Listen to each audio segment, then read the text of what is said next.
Hi, we're here in San Diego at one of the world's most popular entertainment conventions to prove that people will believe anything you say about video games if you look like a newsman and are holding a microphone. President Obama has issued an executive order that any game that portrays an avatar not eating a healthy meal would be taxed. Do you think that the president is overstepping his bounds with this?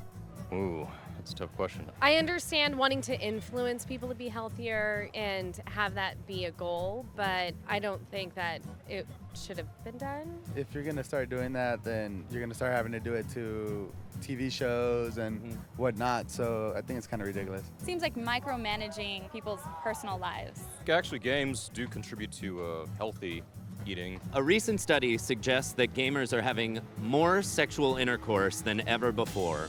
Do you think that it has increased over time, the amount of sex that gamers are having?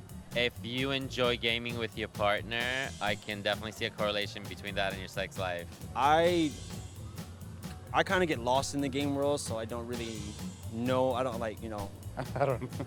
Okay. I don't know. You don't know?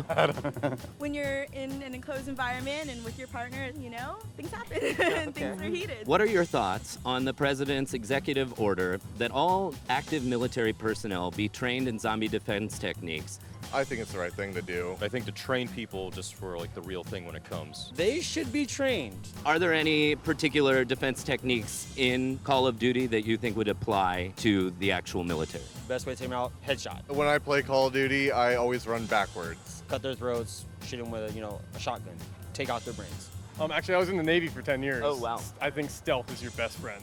Cut off the head with a knife, with a crossbow. I'd say cut off the head. Shooting them straight in the head, bullseye, takes them out right away. Even go further. Aliens. Cyborgs. Robots. People are talking about this new video game system called Box, where players actually use their imagination as opposed to an actual TV monitor. Do you think that will change the gaming landscape at all? I think imagination's better than what's put on a screen because you always know what you like. I think it'll be a mixed crowd, but over time people will come around to it. Would you, instead of actually seeing it on the screen, want to read what happened in your video game that day? That's a really crazy concept. Yeah. That could be groundbreaking. Pre-order now and get access to the multiplayer beta.